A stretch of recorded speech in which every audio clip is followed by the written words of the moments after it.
tomber na réunion to salaki bala moko Satan a béni biso nyonso abi réunion to salaki awa na mondo to ke no sala mona deuxième monde ngona ye moko Satana kaka poto bona pasteur bon Lucifer a convoqué qui réunion ya ba magicien nyonso bazaka na commune à limité ya ba nganga ba marabu ya occultiste ya ba ndoki to memama ki biso nyonso bato misala mabe to zaki n'importe wana to ke na deuxième monde ba senga ki biso mutu na mutu fa mema 15 personnes ya sacrifice humain po ezaki na moi ba mikande pelé ba livre d'appel ya Satan ezalaki Satan fongoli livre na ye ayesinga lobina signé ngai nde mutu na kozala chef ya mission ya koboma pasteur na signaki na livre wana ya Satan bongo ngai siko na kanisa ki pasteur bazoti na ngana boma aza pasteur sorcier pasteur magicien azanga ikotosa oyo ezali bibeko ya Satan to pe maloba ya Satan yango diable azoti na ngana ki ne koboma ye nzoka diable azoti na ngana ki ne koboma pasteur oyo aza serviteur de Dieu intègre donc ministre d'autorité na gouvernement ya Jésus comme pasteur yango ezali naute na kati ya magie rouge magie noire magie blanche sorcellerie nationale internationale pe familiale côté maternel pe paternel azali na 3600 démons bongo na bongo na ki ndenge ni mina lo banano ndenge na bongo la ki motema po wana batu nyonso bazozela yango basi tebele solliciter ngai habiter ngai na osala kana ndeko alvin kino na lo bandenge na bongo la ki motema na lo baba point nyonso ekozala malamu mingi kobongola na nga motema ezalaki bongo na deuxième monde tozalaki na réunion moko oyo diable aprésidaki na kati ya réunion wana mokonzi ya bandoki ya quartier Kingabwa na commune ya Limete amemaki rapport ya pasteur moko kombo na ye apôtre Bodo biso papa Félicien okutanaki na nzambe ndenge qu'est-ce qui s'était passé au coma aux décisions au yama Jésus qui comme Seigneur est sauvé okutanaki na ba obstacle nini papa o me un peu obete la biso liso na bande bazolanda biso bon nzambe lola ezofuta bien aimé dans le Seigneur binonyo stu bozolanda biso pour ndesi matolo ba nzamba boto kwa wapi merci beaucoup na ba fidèles téléspectateurs na biso pe ba internautes o ba benga biso en tout moment nzamba lola mona bino pour la fidélité soutien na bino que bon apporta toujours na émission na bino rien que la vérité et si ka to ba se bo solo bonzambe na bonzambe lola ezofuta simana to bake nzamba boto kwa wapi biso un grand merci na pasteur Feza Missia la bouche autorisée de l'Éternel na Moziri que na filo mukwaya motema vivence de homo depuis Londres pe na maman na biso Gisèle luke motema ya papa Emmanuel kuna na Boston et sans oublier mes respects na papa na biso colonel Michel Mukamba oyazola na biso papa colonel Michel Mukamba mutu moko bien papa nzamba lola mona yo en tout cas na bino nyonso bobenga biso bonzambe na bonzambe lola ezofuta nzamba boto kwa wapi bien aimé dans le Seigneur lelo tozana nani tozana papa Félicien Mulopwe auto solorana e bandeko babenga kinde tosalaki pa Jean-Marc ne tosalaki pa papa Claude mais témoignage des autres contient par rapport suite ya bandeko mususu OK bazwa repesa ba témoignage mais nan ba bongola mutema te ba oso te bazo mi benga banan bino mo boyi ba on très bien bazo lega na ba site mususu en tout cas bien aimé dans le Seigneur o ya biso ezake to yambara bango to yi ba église ba sambelaka ba yebani bien aimé dans le Seigneur baza pe ba responsable na ba église OK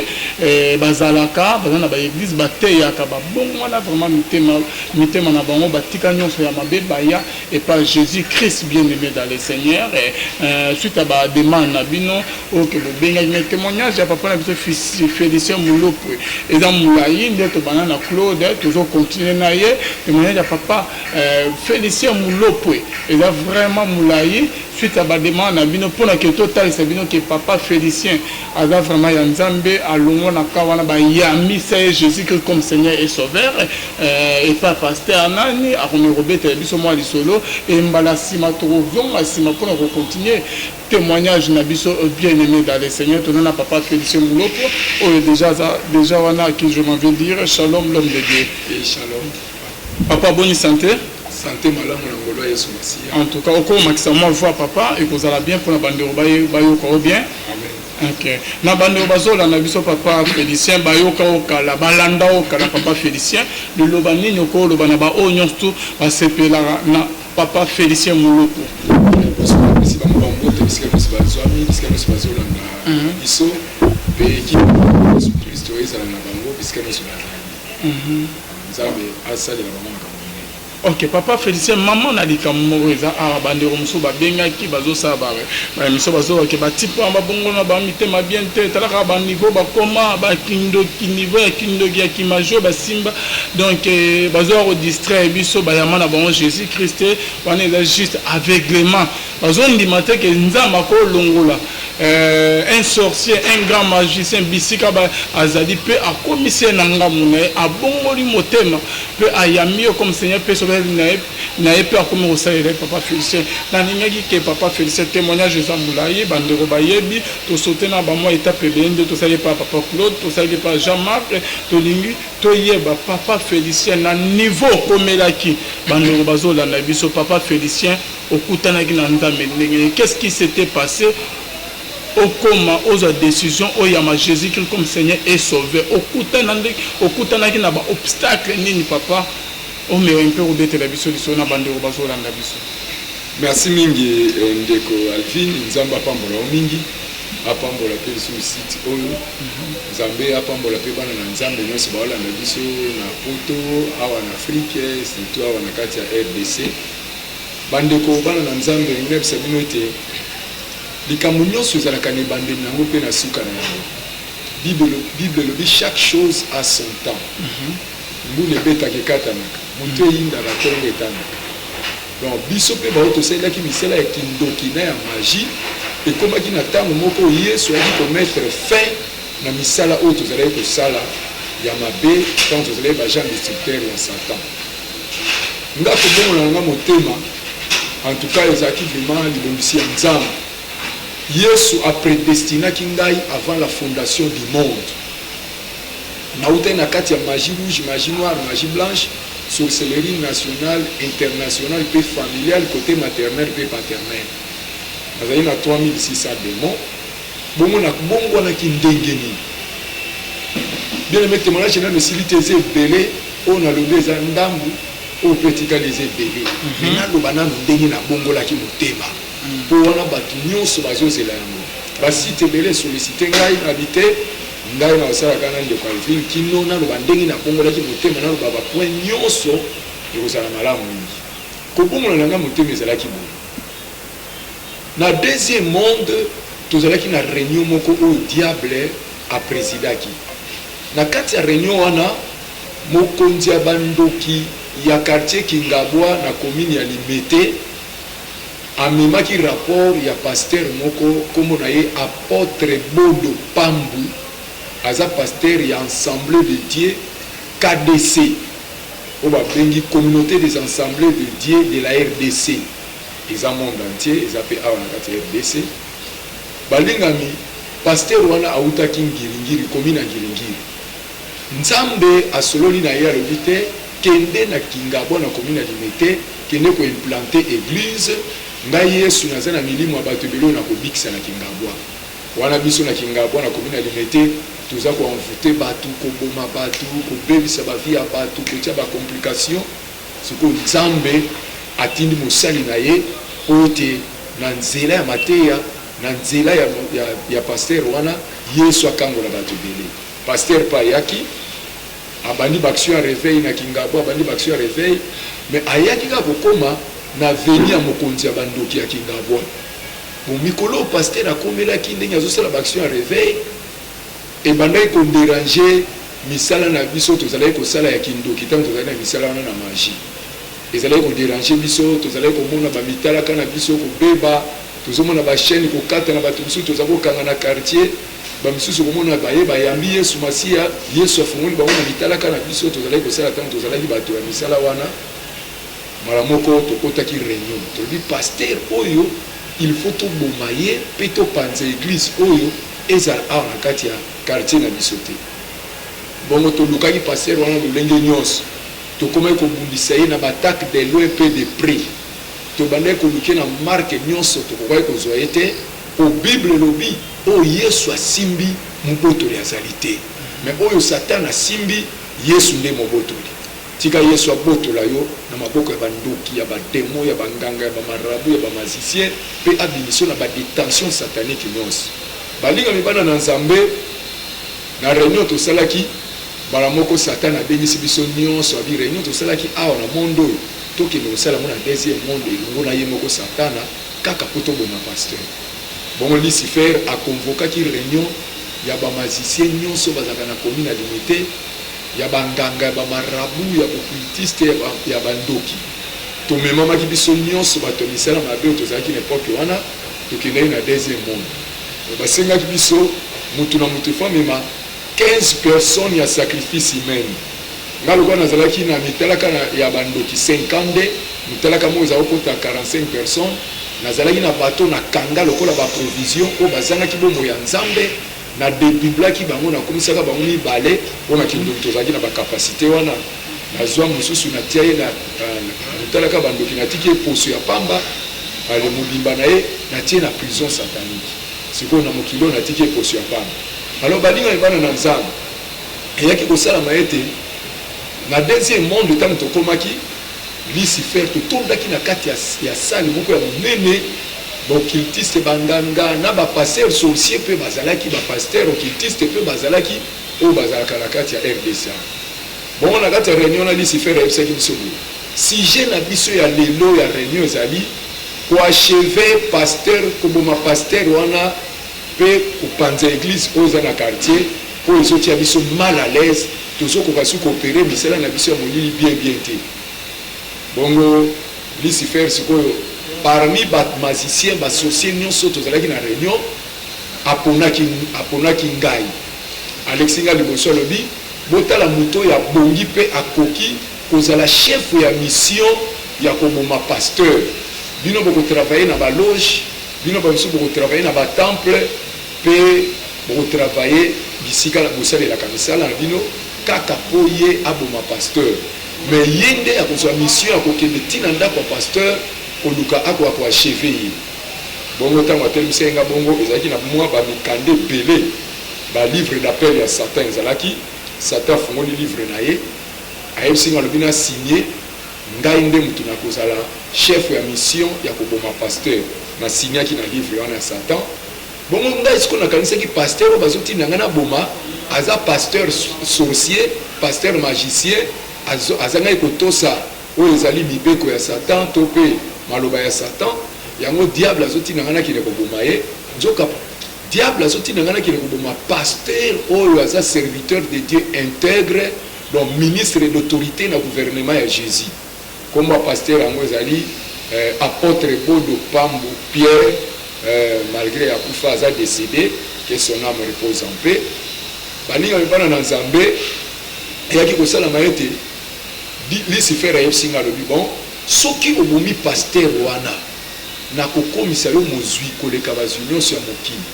nakopesa yo puissance koleka bapuissance nyonso mpe nakomatisa yo bagrade nakopesa yo oyo ezali bahonneur occulte soki obomi pasteur alaki ngaki akopesa nga bozwi ebele akopesa nga puissance ya makasi koleka bapuissance nyonso bien Satan aza tata na lokuta mpe kolo na yango ye alobi apesa nga puissance oyo eleki bapuissance nyonso puissance oyo eleki bapuissance nyonso ezali puissance ya Jésus mpo Satan aza puissant Jésus aza le tout puissant yango namoni nyoka ya Moïse emelaki nyoka ya Pharaon mpo Moïse azalaki na le tout puissant alors balinga mitika ete Yesu Kristo aza na bomoi na yo puissance ya Yesu eza kati na yo yango banda kodétruire puissance ya sorcellerie ya famille na bino et détruire puissance ya okili oyo eza konyokola mpe konuire bato komanipule bato awa na RDC na Afrique mpe na monde entier. Balingami bana na Nzambe eyaki kosalama ete nasiniaki mikanda wana mpe Satan apesaki nga masasi ya bandoki ezalaki 5 masasi ya bandoki ya makasi penza. Donc bandaki ndoki banda na âge ya 9 ans mpe na bongo motema na 22 ans nanu natikala komona masasi ya lolenge wana te. Tozalaki kosalela bamasasi ya bandoki ya 4 ya nzoto ya libanda ya nzoto ya 45 minutes ya 30 minutes ya 1 mois mpe ya mbula mobimba. Mais natikala komona lolenge wana te oyo bapesa ye nga nakende kobomela pasteur wana première fois namona yango ye moko Brahma Lucifario aumônier de Decker Agri Mokondadie Sorombiaka moto apesa ye nga yango wana Satan. Wana Satan. Comment tu vas obéir? Ok. Massas, lorsqu'on bétit massas il y a 1 mois, 2 mois, ils ont déjà massas, on n'a pas compris papa avant que vous continuez le solo. Massas il y a 1 mois, 2 mois, ils ont massas moko na béti et vandi na nzoto. Il faut essayer la basanza o na kateli yango, so sanza ngo koki pa et mini mutuna liwa. Siko ezela randeni, avant ma robela bela ba nzoto bien te ba malade monsieur zake avant depuis que baba nango mimena hôpital nzoto abikala te azo souffrir et par rapport au kokufa ou comment ezalaki ya deux sortes. Monsieur tozalaki kotia ya mort subite arobela te kaka bongo même liwa ya se apongi enemi na liwa donc alani na pongi akufi donc abenga mort subite. Mosusu pe ezalaki tobeti lisasi ya bandoki et osala 1 mois na nzoto eza kobelisa ye kotungisa ye po ti tokataki sanza mobu so 1 mois ekoki pa ememi moto wana na liwa so ke lisasi wana eza na nzoto ko ndeko oyo ke azali oyo ke bobetaki ye masasi akeye pa Jésus na kibonzambe papa akutana pasteur ya solo minganga bakoki te akozwa délivrance te ce qui a coûté na pasteur Bible le Bible ce qui est impossible aux hommes est possible à Dieu.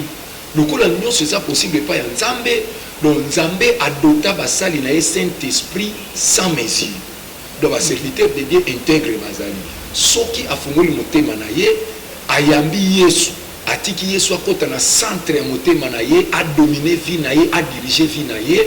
Yesu akofungola ye place bakanga ye ko ekomama na Bible si le fils vous affranchit vous serez réellement libre. Donc soit côté na Moussa na Nzambe côté na Yesu akokangola ye azui affranchissement total ya vie. Sko tozonga di solo na biso ya lorsque oyo zo benga soki wana Satan kombo ya mulayo Brahma Lucifario aumônier de Decker Agri Mokondadie Sorombiaka. Et non, moi, c'est ce qu'on bête du solo papa. Alors, Balinga Ibana Nzambe, il y a eu que ça la maïté, bapesinga mission wana, bapesinga 5 masasi bandoki, pe balakinga ke, bakopesanga yi, bakopesanga babolamu, bomengo, mais tu as vu que diable a le kuta, pour apesaka batu ba bien empoisonné. Et pelo bazo landa satana, vina bamoso ki no kobebisanga. Landa Yesu Masia pour Yesu source ya ba bénédiction. Nyonso se pa inaye. So tambolika kana ba principe na ye. Alors, balinga ibana na Nzambe,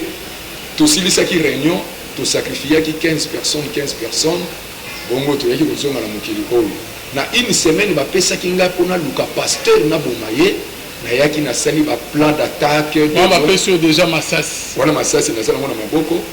Oh, tikala jamais kozwa. Oh non, na tikala kozwa te aparo ya nga moko na zala yango. Siko wana utaki pa na ye moko Satan ba pesa ki nga. Kutana eboy. nakutana na Satan penza bona zalaki enfant chéri na ye na ye enfant chéri ya Lucifer parce que ba enfant chéri ambaza ebele to mo ko tomo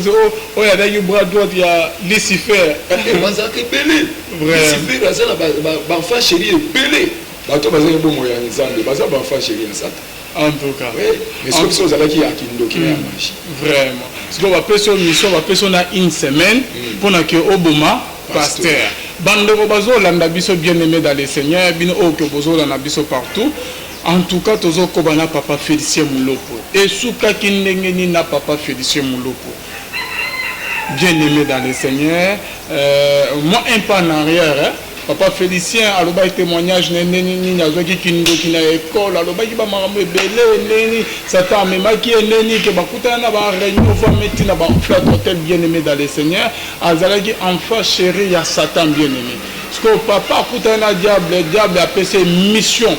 o babe que mission impossible to mission difficile bon mission difficile bafilm ezalaki mission impossible wana eza film papa bapesi une semaine na Masasi esukelaki papa Félicien ndenge nini allons papa oganya oboma mpe bapasteur ebele kotravailla na bango mais cette fois-ci papa akutani na pasteur abangaka nzambe atambola na kobanga nzambe esukelaki papa Félicien ndenge nini bien-aimé dans le Seigneur. Restez toujours connectés dans votre meilleur site La Voix Céleste Nzela Lola. Abonnez-vous pour nos